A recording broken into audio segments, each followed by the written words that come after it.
Mungu, fundi mitambo sikoni pale. Bwana Yesu asifiwe sana. Bwana Yesu asifiwe sana. Ninakuletea habari njema za ufalme wa Mungu. Habari njema zinapendeza sana. Hapa kidogo nikisogelea hivi najisikia vizuri. Sema amen. Hebu msalimie jirani yako, mwambie tu habari za saa hizi. Mwambie tena habari za saa hizi. Wewe unaelewa kinachoendelea jioni ya leo? Muulize. Nisomee Biblia yako kwenye kitabu kile cha Luka 4 mstari wake kuanzia 16. Hapo nikuletee maneno ya Mungu kwa ufupi sana, sina dakika nyingi. Ama soma hapo chap chap. Luka 4:16. Endelea. Karibu, endelea, soma tu hivyo hivyo nitakusikia. Luka 4 mstari wake 16. Biblia inasemaje? Luka 4:16. Ndio. Akaenda Nazareti. Hapo alipolelewa. Na siku ya Sabato. Akaingia katika sinagogi. Kama ilivyokuwa desturi yake. Akasimama ili asome. Akapewa chuo cha nabii. Akakifungua chuo. Akatafuta mahali palipoandikwa. Roho ya Bwana yu juu yangu. Kwa maana amenitia mafuta. Wahubiri maskini habari njema. Amenituma kuwatangazia wafungwa kufunguliwa kwao. Na vipofu kupata kuona. Biblia nasema Yesu akarudi nyumbani kwao Nazareti, mahali ambapo alilelewa, mahali ambapo watu walimzoea, mahali ambapo watu walimtambua, mahali ambapo watu walikuwa wanamjua. Na ndio maana wengine walisema ya kwamba huyu si yule mwana wa seremala. Wengine wakasema huyu ni yule mwana wa Mariamu. Huyu ni yule mtoto ambaye alikuwa anatumwa tu kwenda kununua supu na mama yake. Wakaanza kuona vile ambavyo Yesu ambavyo alivyofungua chuo akasoma habari njema. Lakini Biblia inanifurahisha, inasema ya kwamba wakastajabia maneno ya neema aliyokuwa akiyatoa kwenye kinywa chake. Nataka nikwambie mwanadamu, nabii hana desturi ya kukubalika nyumbani kwao. Nabii hana desturi ya kukubalika kwenye nchi ya kwake.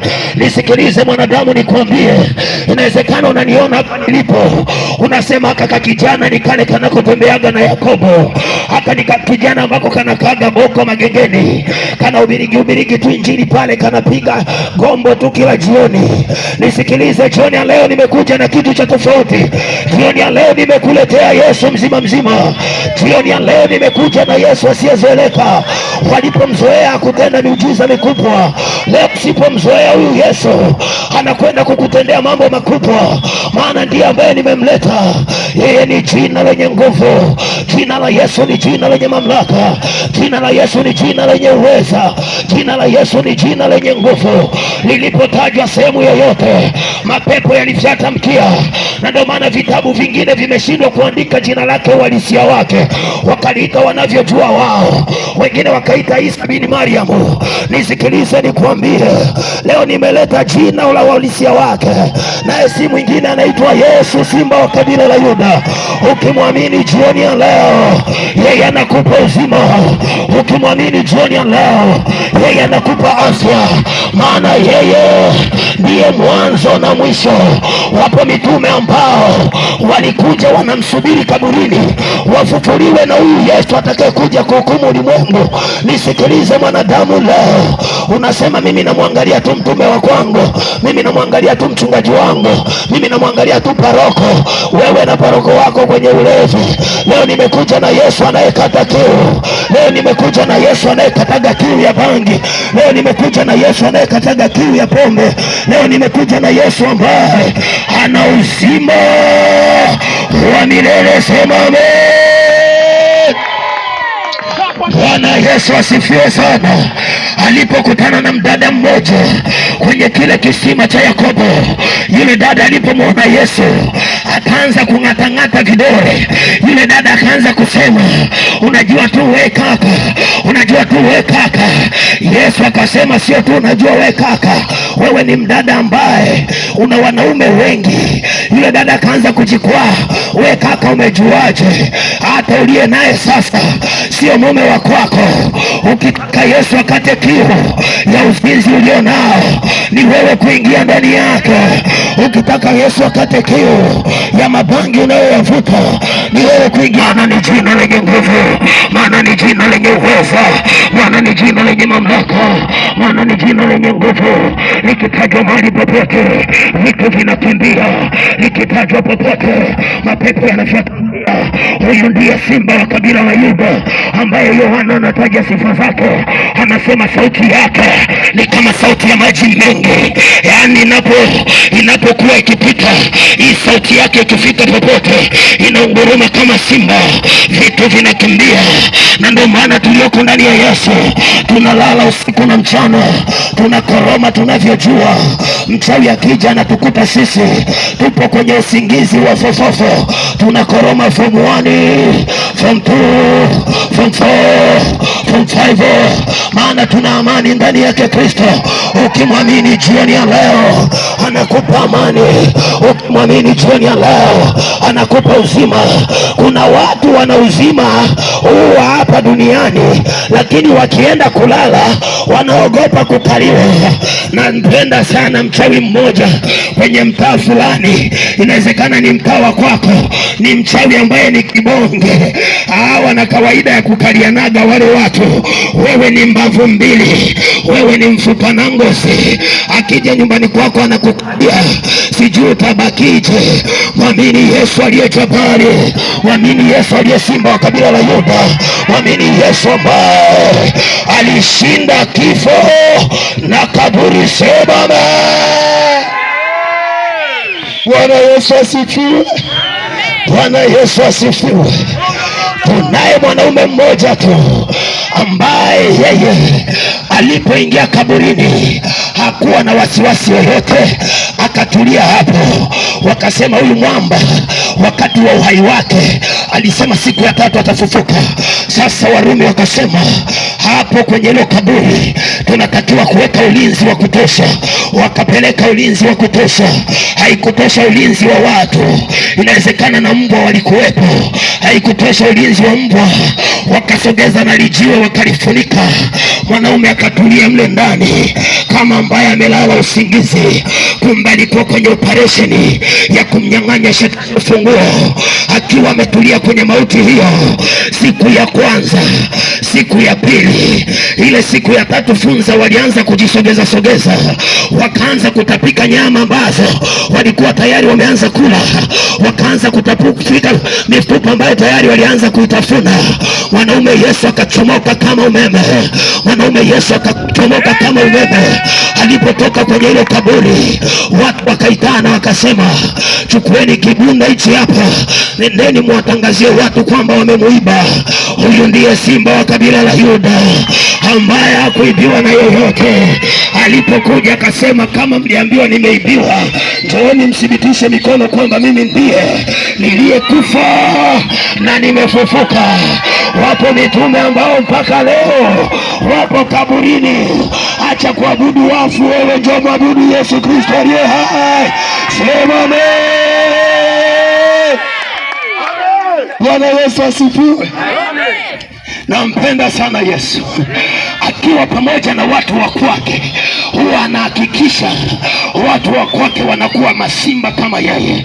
Wakati Danieli ametupwa kwenye ile la simba, akiwa ametulia mle na tundevu kwake mbabu wa watu na kichwa chake kwenye kipara fulani hivi, akiwa ametulia pale, simba wakamuona, wakajua wewe ni simba mwenzetu, hatuwezi kukuzuru, hatuwezi kukula, kwa sababu wewe ndani yako unaye simba wa kabila la Yuda. Kababu kakiwa kametulia, simba wanasubiri msosi unaowastahili. Walipotupwa watu wasio na Yesu ndani yao, simba wakawadaka juu. Nisikilize nikwambie, ndani yako ukiwa na simba wa kabila la Yuda, wewe uko imara. Nisikilize nikwambie, utaelewa. Unaweza ukajenga gorofa, lakini hakuna mtu anayeweza kuja kuliambia gorofa la kwako kwamba wewe gorofa ni mzuri sana, maana unapendeza. Lakini anayesifiwa ni yule aliyoko ndani ya gorofa. Nisikilize nikwambie, ndani yetu yupo Yesu Kristo, na ndio maana tunaposema tunamwabudu tunajua makazi yake yako wapi. Hebu mshangilie Yesu kwa makofi mengi na vigelegele. Bwana Yesu asifiwe. Bwana Yesu asifiwe. Yesu akafika nyumbani kwao alikolelewa. Stori nzuri. Alikolelewa. Wakawa wanamshangaa, wakawa wanasema huyu kijana anaongea maneno gani? Mbona maneno yake yana neema? Mbona maneno yake yanatuchoma mioyo?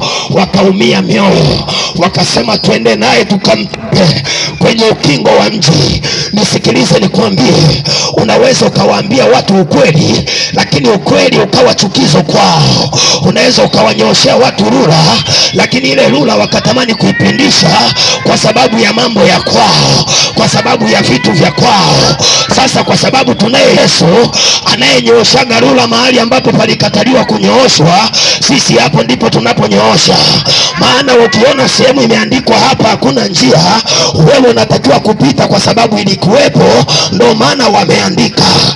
Pasingekuwa na njia hapo, ina maana isingeandikwa kwamba hapa hakuna njia, lakini kwa sababu njia ilikuwepo, ndio maana pameandikwa hapa hakuna njia. Tunaye Yesu anayevunja kanuni, tunaye Yesu anayevunja kanuni. Mahali pasipo na njia anafanya njia itokee, mahali penye bahari anafanya njia itokee, mahali penye jangwa anafanya maji yatokee, mahali palipo paruza Yesu anapasawazisha. Huyu ndiye Yesu, simba wa kabila la Yuda. Ukimwamini jioni ya leo hautaabudu mizimu tena. Ukimwamini jioni ya leo hautaabudu wafu tena. Sema amen. Bwana Yesu asifiwe. Bwana Yesu asifiwe. Unajua kuna watu ambao wamefanya pesa kama Mungu wao. Wamemfanya pesa kama Mungu wao. Sikiliza na wewe hapa, walioko nyumbani wamesikia. Niliwahi kusikia ushuhuda mmoja. Ushuhuda huu ulinichekesha sana. Yaani niliposikia nikajisikia kucheka sana. Mtu mmoja, mchungaji mmoja wa kanisa fulani, sitalitaja jina, akatwanga injili kama ninayoitwanga. Akaita watu, jamani, anayetaka kuokoka inue mkono juu aje mbele. Bwana Yesu asifiwe sana. Katwanga injili, kasema hivyo watu waje mbele. Watu hakuna aliyenyanyuka hata mmoja. Ghafla tajiri mmoja alikotokea hata ijulikani ni wapi, akasema, mchungaji, hebu ita tena anayetaka kuokoka. Watu wakanyamaza kimya. Ghafla kakapita kamama fulani, kakapita mbele, kakasema, mimi nipo tayari kuokoka. Kalipoongozwa sala ya toba kale kamama, yule tajiri akasema, akamwambia mlinzi wake, toka nje, nenda kwenye gari niletee begi langu. Alipoleta begi, akachukua kibunda akampa yule mama. Mama, Mungu akubariki. Yule tajiri akakamata maiki akasema, anayetaka kuokoka, washirika wote mikono juu. Bwana Yesu asifiwe. Wote wakanyanyua mikono juu. Sasa akawa anajiuliza maswali yule tajiri, mbona mlikuwa mnaitwa hamtaki kuokoka? Eti baba mtumishi. Anageuka anashangaa na mchungaji yupo kwenye kiti, miguu juu na mikono yote ipo juu, na yeye anataka kuokoka. Sasa sijui aongozwe na nani sala ya toba. Nisikilize nikwambie, wewe uliyeifanya pesa kama Mungu wako, wapo wenye pesa hazijawasaidia, wapo wenye mali hazijawasaidia, wanazo lakini wanakimbilia India, wanaenda huko wakitibiwa, wanaishia kunyonyolewa kwa uhai kwao. Hela haijawahi kuwa na msaada wowote kwenye maisha ya mtu. Inaweza kupeleka mbali, lakini ukibananishwa kwenye kona, utaitafuta sauti hii, hautaisikia tena. Leo bado ni mchana. Mwamini Yesu Kristo awe Bwana na Mwokozi wa maisha yako. Usisubiri umeshakongoloka kama kenchi ndipo uje kwa Yesu. Aliyekwambia Yesu anataka scraper ni nani? Na kuuliza wewe pale. Bwana Yesu asifiwe. Yesu anakutaka ukiwa umenona. Yesu anakutaka ukiwa na mafuta. Yesu anakutaka ukiwa na mali zako. Unasubiri zikamalize huko mbali na magonjwa ndipo uje kwa Yesu. Nakuja kwa Yesu. Mimi ningekuwa na mamlaka kidogo hapo kama malaika, nachukua na fimbo na kutandika kidogo, ushike adabu yako, kwa sababu haiwezekani watu wanaandaa mkutano siku zote hizi. Umekuwa ukisikia habari hizi, unasema walokole hawa wajinga. Wapo ambao walibeza kipindi, wapo ambao walisema ya kwamba wewe Nuhu umechanganyikiwa, unatengenezaje safina mahali pasipo na maji? Wakamuona ni mjinga. Nuhu akatekeleza wazo lake. Gharika ilipokuja, wakabaki wanashangaa, wanasema Nuhu alituambia, lakini mwisho wa siku wakawa wanakufa wanajiona. Kifo cha kwenye maji huwa kina kawaida ya kwamba ngoja niendelee kupiga tu maji, pengine nitakuta mti nitaushika. Unajiona unakufa, yani unajiona ngoja na mkono huu uchoke, unachoka mkono huu, ghafla na mkono huu unachoka, unajiona unaenda unajiuliza maswali, hivi ndo nakufa, hivi ndo nakufa, hivi ndo nakufa, hivi ndo nakufa. Mwisho wa siku vimacho vinabaki nje. Nisikilize mwanadamu, bado ni mchana, mwamini Yesu Kristo awe Bwana na Mwokozi wa maisha yako. Maisha bila Yesu ni hasara. Maisha bila Yesu ni utumwa. Maisha bila Yesu ni manyanyaso. Ukutana wako bila Yesu ni utumwa. Unasema kishepu changu hichi siwezi kumpokea Yesu Kristo. Hicho kishepu kinasubiriwa na funza waweze kukitafuna vizuri. Ni heri ukakimilia kwa Yesu ili uwe salama, ili uwe na uzima. Uzima wa kweli upo ndani yake Kristo. Njia ya kweli ni Yesu Kristo, maana imeandikwa, mimi ndimi njia ya kweli na uzima, mtu haji kwa Baba bila njia ya mimi. Mitume wote walisema yeye ajaye, lakini Yesu hakuogopa kujisema, mimi ndimi njia ya kweli na uzima. Watu wasipokaa kwenye njia, ni ukweli kwamba gesi inawasubiri kuwachoma. Kuna watu watachomwa na moto wa gesi. Ni viburi. Tamani yako ka sekta na mimi kalau na wewe piga moto hapo, yaani unauchochea kweli kweli. Sasa hata kama uhubiri njoo tu kwa Yesu, utapata hata nafasi ya kufagia kule mbinguni, ngalau unakuwa hapo, kuliko watu wachochee moto wa gesi kwa ajili yako. Ni heri uingie kwa Yesu Kristo ili hata upate ka nafasi hata ka mwisho kakufuta vioo vya mbinguni. Wakati huo mchungaji wetu ametulia kwenye kiti pale, anabeua, anasema nilikuwa Bunju jirani na fulani hivi, au watu nikatwanga injili hawakusikia. Hebu kijana Yakobo chochea kidogo huko, maana kuna watu tulikuwa tunawaona hawaelewi. Hebu vijana wa kanisa la TAG chocheeni moto hapo kidogo. Hebu chochea moto, chochea moto, chochea moto. Sema amen. Simama mahali ulipo. Simama mahali ulipo. Neema ya Kristo bado ipo. Neema ya Kristo bado ipo. Weka tu hilo biti la kuabudu hapo. Neema ya Kristo bado ipo. Uzima wa Kristo bado upo. Amani ya Kristo bado ipo. Ndani ya neema yake kuna kila tunachokihitaji. Sisi wengine ukituona tumesimama mbele, ni vijana ambao tulikuwa tukionekana mtaa wote wanasema huyu kijana ni mwizi, mkamateni kamwekeni ndani. Maana tulikuwa ni watu hatari, mtu ambaye mpaka mzazi wako anasema nendeni mkamfundishe kidogo. Ndio sisi tuliokatiwa tamaa. Leo tunaonekana tunahubiri, hata wazazi wenyewe wanabaki wanashangaa. Hebu angalia mzazi wako alikubeba tumboni miezi 9, akakaa staili zote mama wa watu. Leo hii unavuta mibangi, umeshindwa kumsaidia hata mzazi wako. Leo hii unafanya vitu vya ajabu, unashindwa kumsaidia mzazi wako. Alikula udongo. Maana kuna wamama wengine kisha kuwa na mimba, yani anamtesa mpaka mume wa kwake. Tesa baba yako anatamani hata alambwe kwapa, kwamba kwapa lako linanukia kama pipi, naomba nililambe. Sasa mama yako ameteseka, amelamba kwapa, kala udongo wa chooni, kala kanini nini. Leo hii umekuwa mlevi ovyo. Yes. Dada unatembea kama una heshima, mipaja yote ipo nje, huoni hata haya. Ingia ndani ya Yesu Kristo kwenye sosi. Yeye ni chanzo cha uhai wetu hapa duniani. Sogea tu hapa mbele. Sogea tu hapa mbele. Sogea tu hapa mbele. Sogea tu hapa mbele. Sogea tu hapa, wewe ambaye umefika kwenye viwanja hivi. Ndio, lipe nguvu tu hilo binti.